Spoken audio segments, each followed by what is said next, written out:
At a luxury restaurant in Manhattan, a woman in a tailored black suit pulled her waiter close. "Marry me," she said.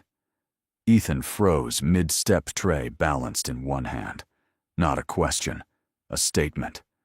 He laughed because that was what you did when someone made a joke like that. "Okay, I do." He expected her to smile, to let go, to move on with her evening, but her eyes stayed locked on his. Sharp, certain, like she had just confirmed something she had been waiting years to hear. She released him without another word, left a $100 tip, and walked out. Ethan wiped down the bar counter, watching the lunch rush thin out into the quiet lull of mid-afternoon. The restaurant smelled like seared steak and expensive wine, the kind of place where people paid $40 for a salad and never looked their server in the eye. He had worked here for 3 years, long enough to know which guests tipped well and which ones treated him like part of the furniture. He did not mind the invisibility. It paid the rent. It kept Lily in a decent school. It kept them fed, warm, and safe, which was more than he had growing up. His ex-wife had left when Lily was 2, and Ethan had learned quickly that stability mattered more than pride. So he smiled at strangers, refilled water glasses before they asked, and never made the mistake of thinking he belonged in their world. The kitchen door swung open, and Marcus, one of the line cooks, leaned out. "Your VIP is here again." Ethan glanced toward the entrance. Claire Waverly stood near the host stand, dressed in a charcoal blazer and fitted trousers. No jewelry, no handbag with logos. Nothing about her screamed wealth, but everything about her radiated control. The way she stood, the way the hostess straightened her posture without being told. "She asked for you," Marcus added with a grin. "3rd time this week." Ethan ignored him and grabbed a menu. This had been happening for 3 weeks now, ever since that night she had pulled him close and said those 2 words that still made no sense. "Marry me." He had laughed it off, assuming it was some kind of game rich people played when they got bored. But then she kept coming back. She always requested his section. She always knew his name, and she never treated him like furniture. Claire sat at her usual table by the window, the one that overlooked 5th Avenue. Ethan approached with the menu, but she waved it away. "Just the salmon. No sides. And water, please." Her voice was calm, precise, not unkind, but not warm either. She looked at him the way someone might study a painting they were considering buying. "Of course," Ethan said. He turned to leave, but her voice stopped him. "How is Lily?" He turned back slowly. "She's good. Thank you for asking." Claire nodded, her gaze steady. "Does she still like drawing?" Ethan felt his pulse tick faster. He had mentioned Lily exactly once 2 weeks ago when Claire had asked him a simple question about his day. He had answered without thinking, the way you do when someone actually listens. But the fact that she remembered unsettled him. "She does," he said carefully. "She wants to be an artist when she grows up." Claire's expression softened just slightly. "That is a good dream." Ethan nodded and walked toward the kitchen, feeling her eyes follow him the entire way. Marcus was waiting by the expo line, arms crossed. "Man, what is going on with you two?" "Nothing," Ethan said, clipping the order to the rail. Marcus raised an eyebrow. "She tips you like $100 every time. She asks about your kid. And she looks at you like you are the only person in the room." Ethan shook his head. "She is just being polite." Marcus laughed. "Nobody is that polite, especially not people who eat here." Ethan did not argue. He had been telling himself the same thing for weeks, trying to draw a line between politeness and interest. But the truth was harder to ignore. Claire was not like the other guests. She did not snap her fingers for service or complain about trivial things. She did not flaunt her money or talk loudly on her phone. She just sat quietly, ate her meal, and asked him questions that felt strangely personal. When he brought her the salmon, she thanked him and asked about his shift. "Do you work tomorrow?" Ethan hesitated. "I do. Dinner service." She nodded, cutting into her fish with careful precision. "Good. I will be here." It was not a question. It was a statement the same way "marry me" had been a statement. Like she had already made up her mind about something and was just waiting for him to catch up. Ethan felt the familiar tug of conflict in his chest. Part of him wanted to believe that Claire saw something in him worth noticing, but the other part, the part that had learned not to trust good things, reminded him that women like her did not end up with men like him. She lived in penthouses. He lived in a one-bedroom apartment in Queens. She made decisions that moved millions of dollars. He made decisions about whether to buy name-brand cereal or the store version. After she left, Ethan found a $100 bill tucked under her napkin. No note, no explanation. Just the money folded neatly in half. Marcus saw it and whistled. "I am telling you, man. She is into you." Ethan pocketed the cash and said nothing. He did not know what Claire wanted, but he knew better than to assume it was something real. People like her did not fall for people like him. They played games, got bored, and moved on. But the next day, she came back. And the day after that. And the day after that. She always sat at the same table. She always ordered something simple, and she always asked him questions that made him feel like she actually cared about the answers. She asked about Lily's school. She asked what he liked to cook at home. She asked if he had ever wanted to do something other than waiting tables. At first, Ethan kept his answers short, polite, non-committal. But Claire had a way of waiting that made silence feel heavier than words. So he started answering honestly. He told her that he used to want to be a teacher back before Lily was born, and life got complicated. He told her that Lily loved mac and cheese, but hated broccoli. He told her that sometimes he was so tired after work that he fell asleep on the couch with his shoes still on. And Claire listened. Not the way people listen when they are just waiting for their turn to talk. She listened the way someone listens when they actually want to know. It scared him. Ethan had spent 3 years in this restaurant learning how to be invisible, and Claire was pulling him into focus, whether he liked it or not. He did not know what to do with that. One evening after she left, his coworker, Jenny, cornered him by the dish station. She was in her 40s, sharp-eyed, and had been working at the restaurant longer than anyone else. "You need to be careful with that one," she said. Ethan frowned. "What do you mean?" Jenny glanced toward the door where Claire had just exited. "Rich people do not come back to the same place every day unless they want something. And when they want something from someone like us, it is never anything good." Ethan wanted to argue, but he could not. Because Jenny was right. People like Claire did not waste their time unless there was a reason. And the only reason Ethan could think of was that she was bored, lonely, or playing some kind of game he did not understand. He went home that night and found Lily asleep on the couch, her sketchbook open on her lap. She had drawn a picture of the two of them standing in front of a house with a big yard and a dog. He closed the book gently and carried her to bed. Stability. That was what mattered. Not mysterious women in expensive suits who said strange things and left $100 tips. Not daydreams about people who lived in worlds he would never belong to. Just him and Lily getting by staying safe.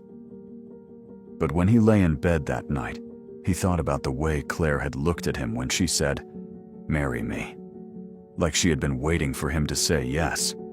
Like she had been waiting a long time. By the 5th week, Ethan had stopped pretending he did not think about her.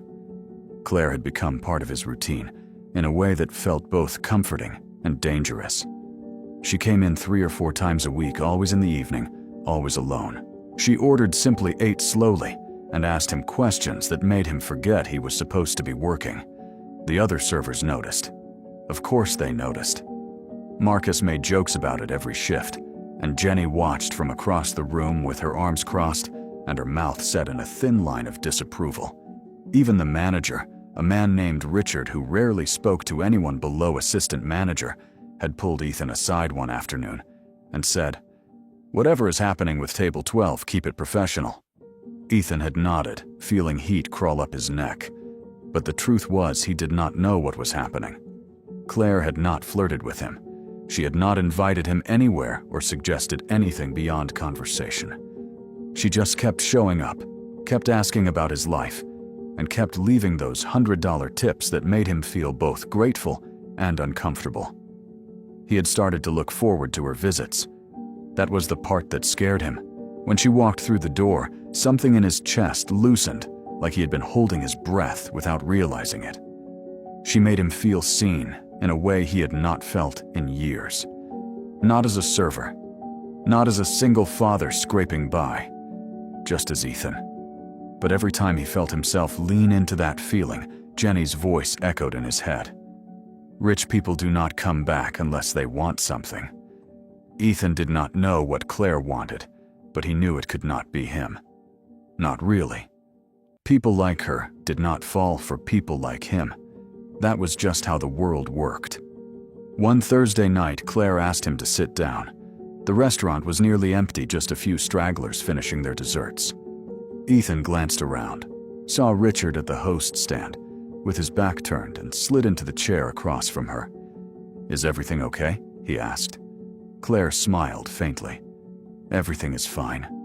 I just wanted to talk to you without you standing the entire time." Ethan felt the weight of her attention settle on him like a spotlight. She had a way of looking at people that made them feel like the only person in the room. It was unnerving. "You work too much," Claire said. Ethan shrugged. "I have bills to pay." She tilted her head slightly. "Do you ever take a day off?" He thought about it. "Not really. I pick up extra shifts when I can. Lily's school is expensive." Claire studied him for a long moment, and Ethan felt the urge to look away, but forced himself not to. "You are a good father," she said quietly. Something about the way she said it made his throat tighten. He was not used to hearing that. Most people either pitied him for being a single dad, or assumed he was doing the bare minimum. But Claire said it like she meant it, like she knew what it cost him. "I try," Ethan said. Claire reached across the table and placed her hand over his. The touch was brief, barely a second, but it sent a jolt through him that he felt all the way to his ribs. Then she pulled back, stood and left without another word. Ethan sat there for a full minute, staring at the empty chair across from him, trying to understand what had just happened. Marcus found him at the bar later, pouring himself a glass of water. "You okay, man? You look like you saw a ghost." Ethan shook his head. "I am fine." But he wasn't fine. He was falling for someone he did not understand, someone who lived in a world he would never belong to. And that terrified him. The next evening, Ethan was refilling the coffee station when he heard someone call his name. He turned and saw one of the bartenders, a guy named Aaron, pointing at the TV mounted above the bar. "Hey, it's not that you're regular." Ethan looked up. The screen showed a business news segment, and there she was, Claire Waverly, standing at a podium in front of a crowd of reporters, her expression calm and composed. The chyron at the bottom of the screen read, "Claire Waverly, CEO of Waverly Group, youngest billionaire on Forbes list." Ethan felt the floor tilt beneath him. Billionaire. Not just rich. Not just successful. Billionaire. Aaron whistled low. Damn. No wonder she tips like that. Ethan could not move. He stood there staring at the screen as the segment continued. The reporter talked about Waverly Group's recent acquisition, about Claire's leadership, about her net worth being in the billions. Billions. Marcus appeared beside him, drying a glass with a rag. "Wait, that is table 12. Ethan nodded slowly. Marcus let out a short laugh. "Man, you are way out of your league." Ethan did not respond. He turned and walked toward the kitchen, his chest tight, his thoughts spinning. He had known Claire was wealthy.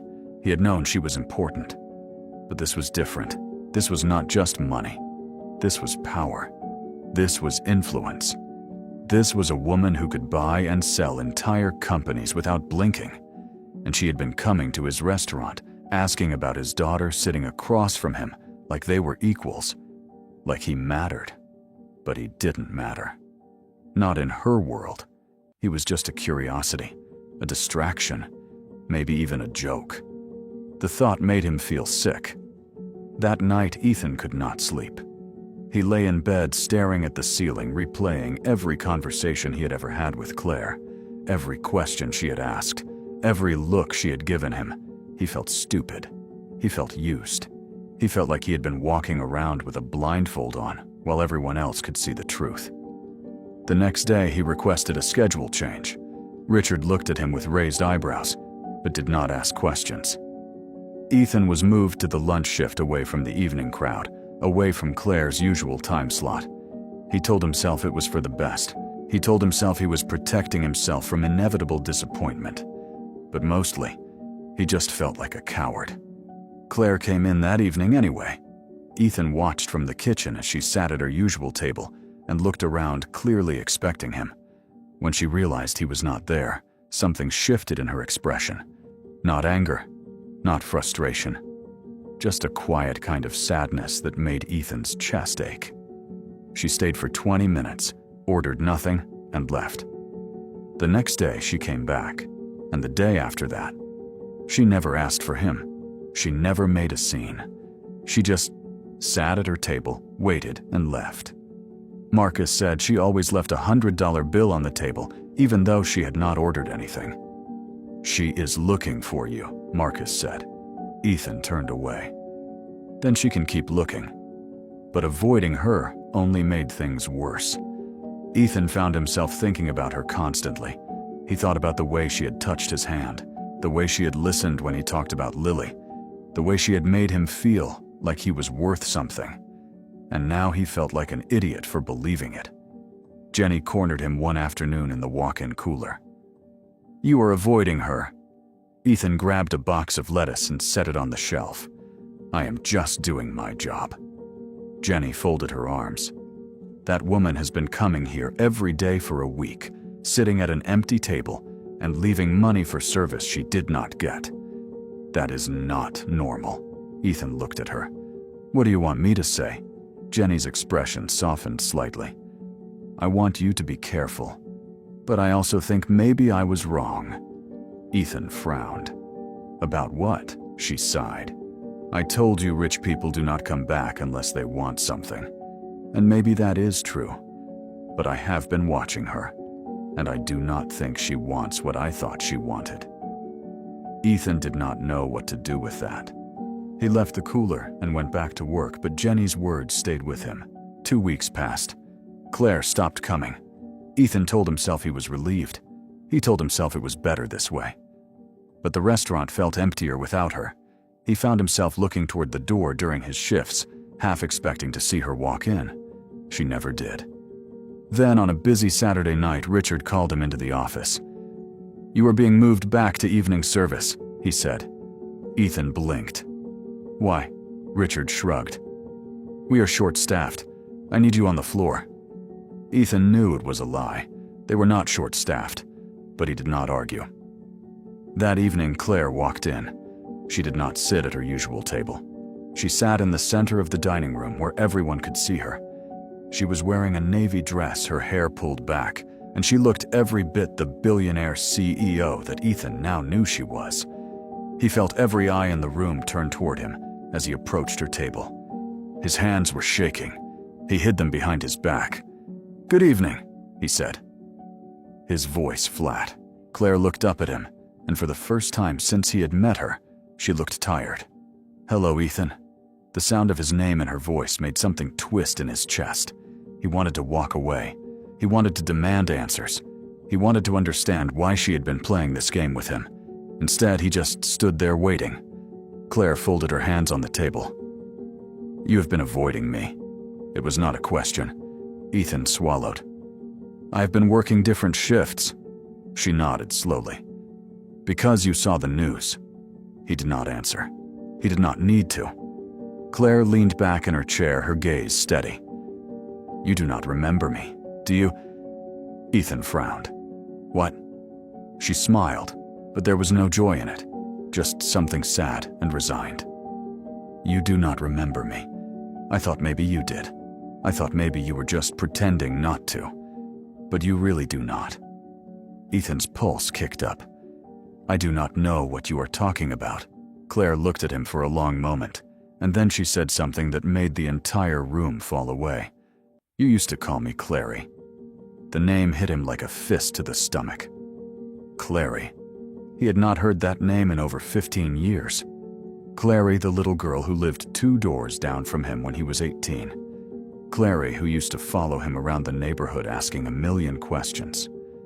Clary, who he had helped with her homework when her parents were too busy working. Clary, who he had walked to school when older kids tried to bully her. Ethan stared at Claire, and suddenly he saw it. The shape of her face, the way her eyes crinkled slightly when she almost smiled, the way she tilted her head when she was thinking. It was her. It was Clary. "Oh my God," he whispered. Claire nodded. "I moved away when I was 12. You were 18. You were getting ready to leave for college. But then your mom got sick, and you stayed." Ethan felt like the ground had disappeared beneath him. He remembered that year. He remembered giving up his scholarship to take care of his mother. He remembered the Waverly family moving away without warning. He remembered thinking about Clary sometimes, wondering what had happened to the quiet girl who used to sit on his porch and ask him about everything. "Why did not you say something?" he asked, his voice rough. Claire looked down at her hands. "I did. The first time I came here. I said, 'Marry me.' That was what you told me when I was 10. You said that one day someone would ask me to marry them, and I should make sure they were as kind as you." Ethan's chest felt like it was caving in. He had said that. He remembered saying it. He had been teasing her, trying to make her smile after some kids at school had made fun of her. He had not thought she would remember. He had not thought it would matter. "I thought you were joking," Ethan said quietly. Claire finally looked up at him. "I was not." Ethan could not move. He stood in the middle of the dining room, surrounded by the quiet murmur of conversations and the clink of silverware on plates, and felt the past 15 years collapse into this single moment. Claire was Clary, the girl with scraped knees and 2 big backpacks, the girl who used to sit on his porch steps and ask him why the sky was blue, why people were mean, why her parents worked all the time.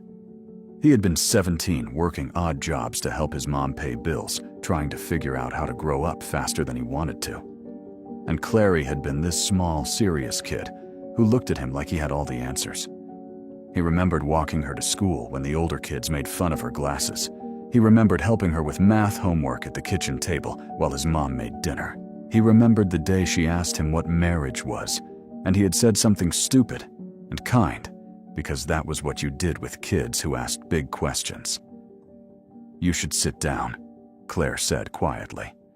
Ethan realized he was still standing still, holding the menu he had brought to her table. He sat. His legs felt weak.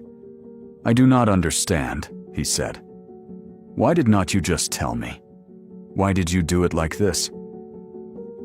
Claire looked down at her hands, and for the first time since he had met her, she looked uncertain, vulnerable. "Because I was afraid," she admitted.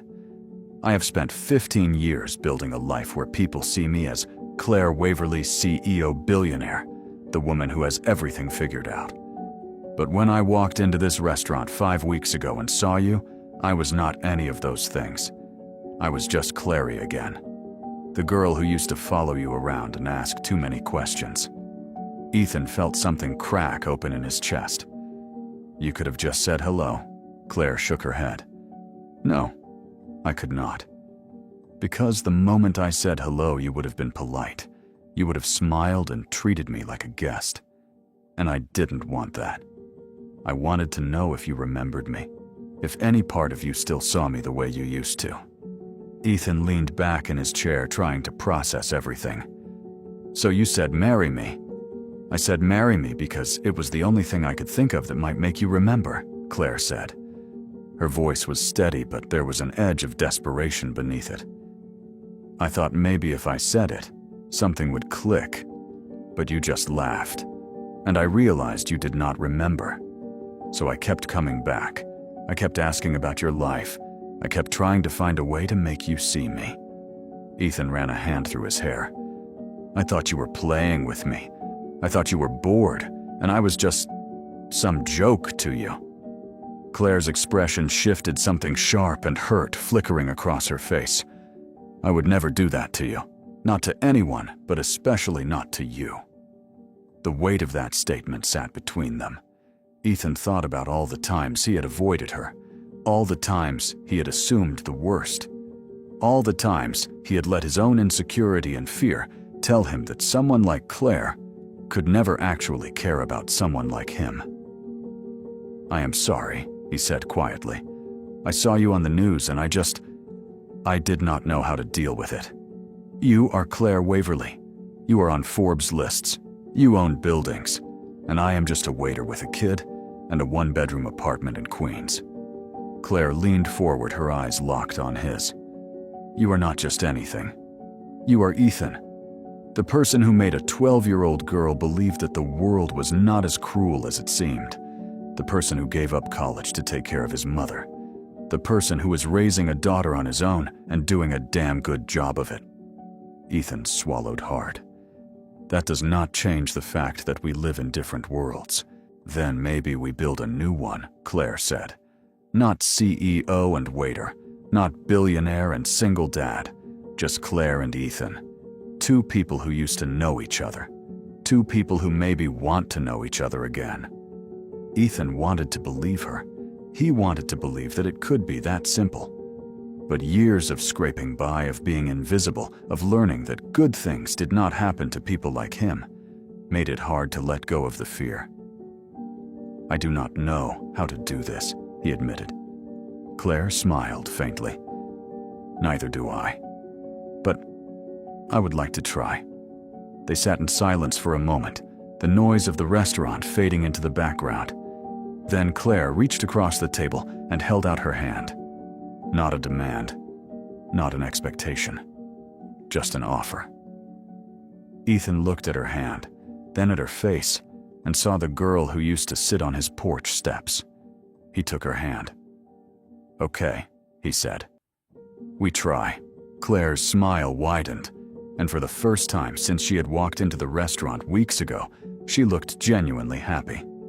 They talked for another hour long after Claire's table should have been cleared. Richard hovered near the host stand, clearly wanting to say something, but one look from Claire, and he disappeared into the back. Ethan told her about Lily, about how she loved to draw and wanted to be an artist, about how she asked a million questions just like Claire used to.